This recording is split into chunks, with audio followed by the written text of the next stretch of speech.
Hello everyone, I'm going to begin by allowing my cameraman to introduce my audience.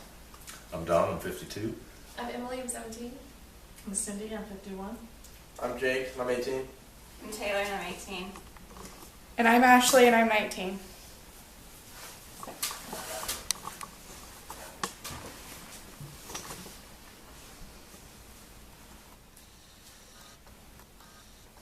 Hello everyone, I'm here today to tell you a little bit about the process behind creating one of these pieces called stained glass here to my left. I took stained glass in high school for 3 semesters. I didn't really think I would enjoy it that much to begin with.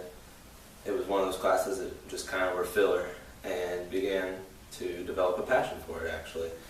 And that's why I'm here to talk to you a little bit about today. When creating one of these windows, you can create a window or a 3-dimensional piece of stained glass. As I have displayed here today is a window. When selecting what you want to create, it can be very difficult because you have to make sure each piece has the right curvature, the right lines where you can cut it without breaking it. Transposing the image to the glass is a pretty simple step. All you gotta do is trace the image that you would like to create and cut it out with pattern scissors. Pattern scissors allow for a gap between each piece to allow for solder to fill in. To create your pieces, you cut them out with pattern scissors and then simply put them on the glass that you select, whichever color, with rubber cement. Once you put it on the glass with rubber cement, you can begin to cut the lines, as you can see, each piece. Cut those out. The next step is to take those pieces that you cut out. I'm sure, as I did, you have several pieces that will break on you. It will become very frustrating, but you just have to stick with it. That's the dedication part of the project.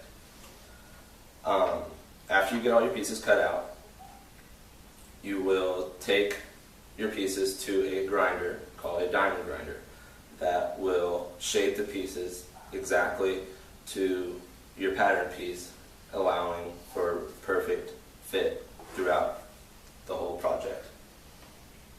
That is one of the most essential steps of the project.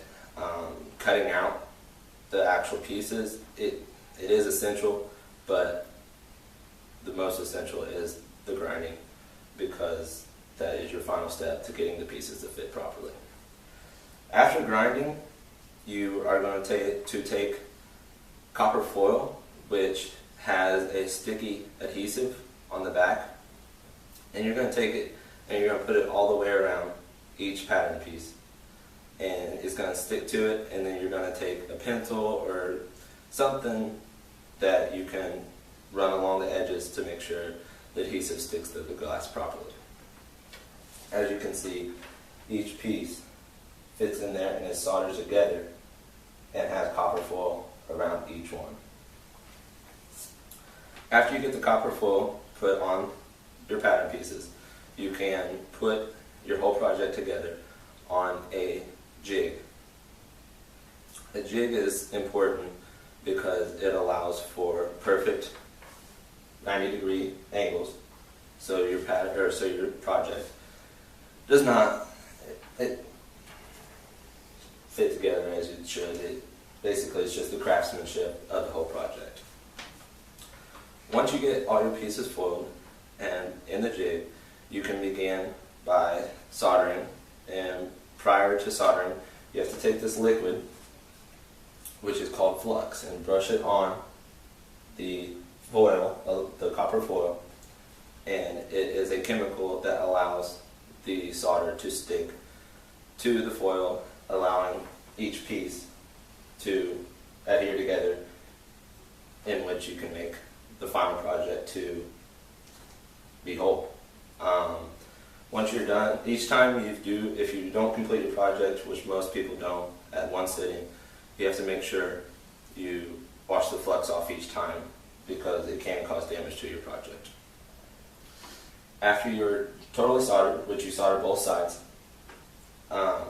you have to wash it all off, and then you finalize your project by waxing with simply car wax. It gives it its shine and shines up all the solder to a presentable state. Now, with your solder, you can add specific chemicals to darken the solder, just depending on your preference. But once you finish with the wax, you will have a completed window. And like I said before, with dedication, time, you can create a similar project to this one. And like I also said before, it can be very frustrating, so you just have to stick with it, take your time, and you'll come out with a project with the craftsmanship as I have displayed here.